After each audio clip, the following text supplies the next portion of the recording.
বন্ধু-বান্ধৱীসকল, আপুনি আমাৰ ভিডিঅ'বিলাক চাই কিন্তু আপুনি আমাৰ চেনেলটি ছাবস্ক্ৰাইব নকৰে। অনুগ্ৰহ কৰি আপুনি আমাৰ চেনেলটি ছাবস্ক্ৰাইব কৰি দিয়ক।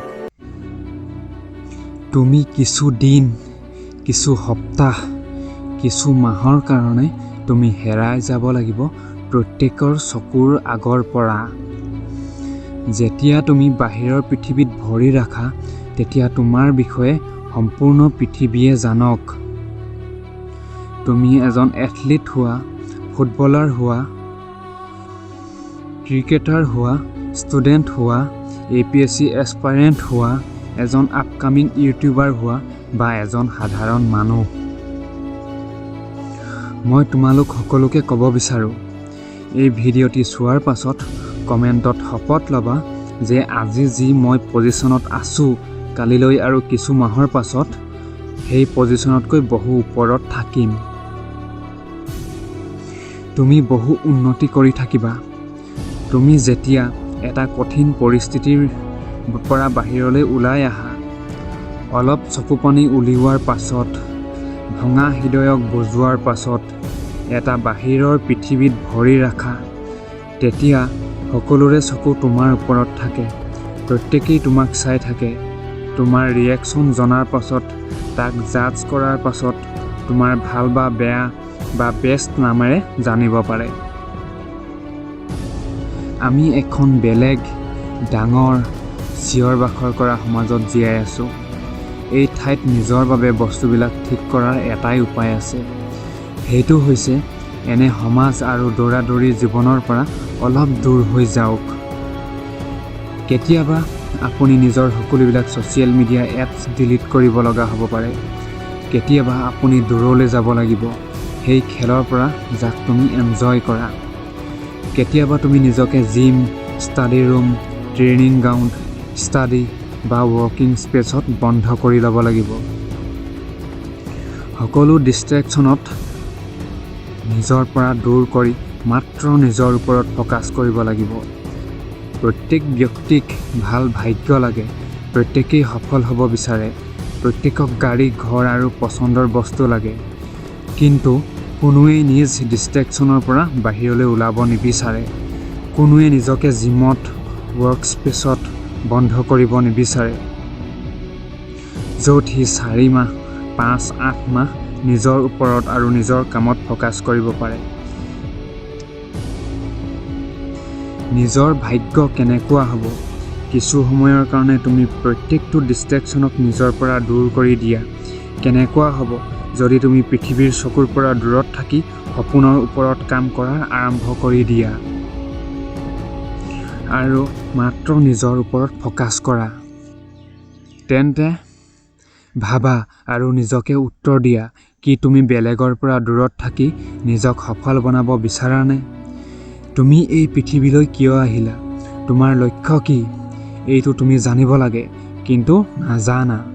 নজনাৰ বাবেই তুমি নিজকে বেকাৰ বস্তুবিলাকৰ সৈতে জড়িত কৰি ল'লা। তুমি নিজকে সময় নিদিলা। মাত্ৰ বহা আৰু নিজৰ বিষয়ে, পৃথিৱীলৈ অহাৰ লক্ষ্যৰ বিষয়ে, নিজৰ লক্ষ্যৰ বিষয়ে তুমি চিন্তা কৰিব লাগিব। তুমি যদি এই প্ৰশ্নবিলাকৰ উত্তৰ পাই যোৱা, যদি তুমি নিজকে অলপ সময়ৰ বাবে হ'লেও কিন্তু পৃথিৱীৰ দৌৰা-দৌৰিৰ পৰা অলপ দূৰ কৰি লোৱা, নিজকে পৃথিৱীলৈ অহাৰ আৰু লক্ষ্যৰ বিষয়ে চিন্তা কৰা, এই প্ৰশ্নবিলাকৰ বিষয়ে চিন্তা কৰিবলৈ আৰম্ভ কৰি দিয়া। হয়, এই বিষয়ে তুমি লিখিব পাৰা, বেলেগ বেলেগ কিতাপ পঢ়িব পাৰা, ভাল এডুকেশ্যনেল ছেমিনাৰ এটেণ্ড কৰিব পাৰা। কিন্তু সকলোতকৈ প্ৰভাৱশালী, ইফেক্টিভ, সকলোতকৈ বেছি ইম্পৰ্টেণ্ট ষ্টেপ তুমি ল'ব লাগিব। নিজৰ প্ৰশ্নবিলাকৰ উত্তৰ বিচাৰিব লাগিব। সেয়া হৈছে নিজকে কিছু সময়ৰ বাবে অকলশৰীয়া কৰি লোৱা। কিছু সময়ৰ বাবে মাত্ৰ নিজৰ ওপৰত ফ'কাছ কৰা। অকলে থাকি নিজেই নিজক মূল্যায়ন কৰা। নিজৰ ভুলবিলাক বুজি তাৰ সমাধান বিচাৰা। কাম কৰা, কষ্ট কৰা নিজৰ সপোনৰ বাবে। যেতিয়া তুমি পুনৰ সমাজৰ মাজলৈ আহিবা, তেতিয়া এনেদৰে আহিবা, পৃথিৱীয়ে তোমাৰ স্কিলক দেখি আচৰিত হওক। মই সকলোকে ক'ব বিচাৰোঁ, যিয়ে কিবা কৰিব বিচাৰে, এক সাহস আছে। এয়াই সেই সময় হয় য'ত পৃথিৱীয়ে তোমাক আচৰিতভাৱে চাওক, প্ৰত্যেকেই তোমাক ছাকচেছফুল মানুহ হিচাপে চাওক। এই প্ৰক্ৰিয়াত হ'ব পাৰে বহু সমস্যাৰ তুমি মুখামুখি হ'বলগীয়া হ'ব পাৰে তুমি ভোকত থাকিবলগীয়া হ'ব পাৰে ভাড়াৰ পইচা তোমাৰ ওচৰত নাথাকিব পাৰে, হ'ব পাৰে তোমাৰ পৰিয়ালে তোমাক ছাপোৰ্ট নকৰিব পাৰে। এইটো হ'ব নোৱাৰে। অকলে মনে মনে কষ্ট কৰা তুমি এৰি দিবা।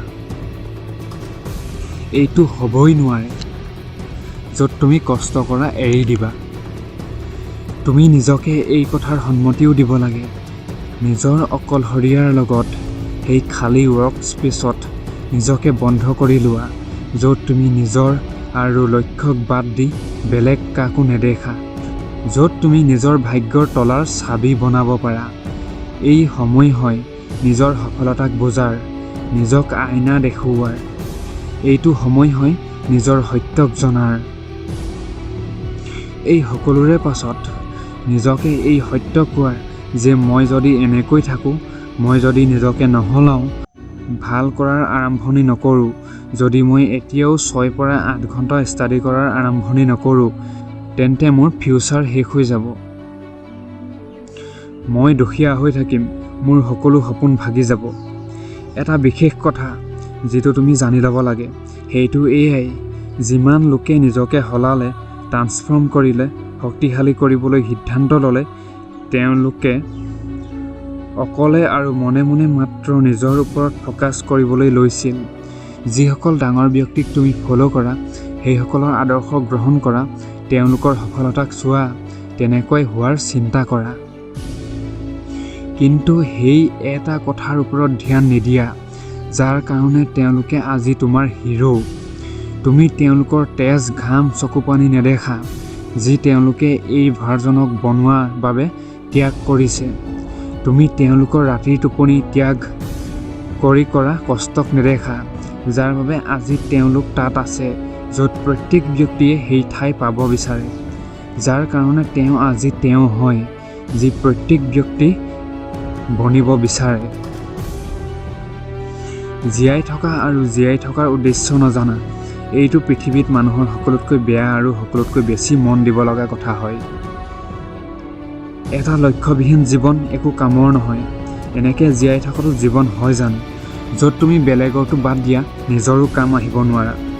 মই এইটো ভাবিছোঁ যে এনে কোনো ব্যক্তিয়ে মোৰ ভিডিঅ' চাই আছে, যিয়ে নিজৰ ফিউচাৰক উন্নত বনাবৰ বাবে বহু উৎসুক হয়। কি কোনো আছে যিয়ে নিজক লাকি বনোৱাৰ বাবে আগ্ৰহী হয়? কোনো এনে আছে যিয়ে নিজকে সম্পূৰ্ণ পৃথিৱীত জনাজাত হ'ব বিচাৰে? মই সুধিব বিচাৰোঁ, কোনো এনে আছেনে যিয়ে নিজকে পৃথিৱীৰ পৰা অলপ দূৰ লৈ গৈ মনে মনে নিজৰ কামত ফ'কাছ কৰি আৰু কষ্ট কৰিব বিচাৰে? কি কোনো আছে? কি তুমি নিজকে লাইব্ৰেৰীত বন্ধ কৰিব পাৰিবা পঢ়িবলৈ আৰু নিজৰ জ্ঞানক ভাণ্ডাৰ বনাবলৈ? কি তুমি নিজকে জিমত লগ কৰিব পাৰিবা বেষ্ট বডি শ্বেপত বনাবলৈ? যদি তুমি পাৰা, তেন্তে এতিয়া সময় আহি গ'ল পৃথিৱীক কোৱাৰ পৰিৱৰ্তে কৰি দেখুওৱা। ষ্টিভ জবছে কৈছিল, আমি আমাৰ ফিউচাৰ প্ৰডাক্টৰ বিষয়ে কথা নকওঁ, আমি তাৰ ওপৰত কাম কৰোঁ আৰু তাক লঞ্চ কৰি দিওঁ। কিন্তু আমি আমাৰ লক্ষ্যত বিষয়ে চিন্তা কৰি থাকোঁ। নিজৰ বন্ধুক আৰু আশে পাশে থকা ব্যক্তিসকলক নিজৰ লক্ষ্যৰ কথা ডিছকাছ কৰোঁ। নিজৰ কাম কৰা পদ্ধতি, কাম আৰু কৰাৰ আগতেই সন্দেহ কৰোঁ। কিন্তু এই সময় সেই সকলোবিলাক আৰম্ভ কৰাৰ হয় যিবিলাক তুমি ভাবিছা। প্ৰত্যেকটো কঠোৰ সমস্যাক সমাধান কৰাৰ সময়, য'ৰ পৰা তুমি ভয় কৰি আহিছা। তোমাৰ আশে পাশে থকা প্ৰত্যেক ব্যক্তিৰ বিষয়ে সিদ্ধান্ত লোৱাৰ সময়, সি তোমাৰ সময় পোৱাৰ যোগ্য হয়নে নহয়। এই সময় সিদ্ধান্ত লোৱাৰ হয় তাৰ সৈতে লগ কৰাৰ বাবে প্ৰডাক্টিভ আৰু পজিটিভ হ'বনে নহয়। মই সেইসকল লোকৰ বাবে এই ভিডিঅ'টি আনিছোঁ যিয়ে ভাবিব, এতিয়া বহু সময় হ'ল, এতিয়া এটা নতুন আৰম্ভণি কৰোঁ, ভুলবিলাক শুধৰাম, নিজকে ভৱিষ্যতে উজ্বলাম। ইয়াৰ বাবে তেওঁলোকে সকলোবিলাক কৰিবলৈ প্ৰস্তুত আছে। তেওঁ নিজকে ডিষ্ট্ৰেকশ্যন এৰাবলৈ প্ৰস্তুত আছে, নিজৰ বেয়া অভ্যাস এৰিবলৈ প্ৰস্তুত আছে, তেওঁ প্ৰস্তুত আছে সকলোবিলাক ষ্টেপ ল'বলৈ যিবিলাক তেওঁৰ বাবে সপোনৰ বাবে সত্য বনাই দিয়ে। এতিয়া প্ৰত্যেকক এইটো কোৱা বন্ধ কৰা যে তুমি কি কৰিব পাৰিবা। মানুহক তোমাৰ আগত ক'বলৈ বন্ধ কৰা। মাত্ৰ হেৰাই যোৱা কিছু সময়ৰ বাবে মনে মনে নিজৰ সপোনৰ বাবে কাম কৰক, যাক তুমি খোলা চকুৰ দ্বাৰা দেখিছা। এজন সফল ব্যক্তি হোৱাৰ সপোন। নিজৰ কষ্টৰ সময়ত কেতিয়াও হতাশ নহ'বা, নিজৰ সাহসক নেহেৰুৱাবা, কেতিয়াও নিজৰ বাবে বেকাৰ বাহানা নুলিয়াবা। মনে মনে কষ্ট কৰি থাকা। মনত ৰাখিবা, বহু সুবিধা, ডাঙৰ সফলতাই তোমাৰ বাবে অপেক্ষা কৰি আছে। যেতিয়া কোনোৱে তোমাক ভৰসা নকৰে, কোনেও তুমি সফল হোৱাৰ পাছৰ সময় জানিব বিচৰা মানুহ নহ'লেও, তোমাৰ কষ্টক চোৱা মানুহ নাথাকিলেও, সেই সময়ত নিজকে প্ৰস্তুত কৰি ৰাখিবা এটা ডাঙৰ সফলতাৰ বাবে। আকৌ এদিন আহিব। মনে মনে কৰা কষ্টই তোমাৰ গান পৃথিৱীত খুব জোৰকৈ বজাব।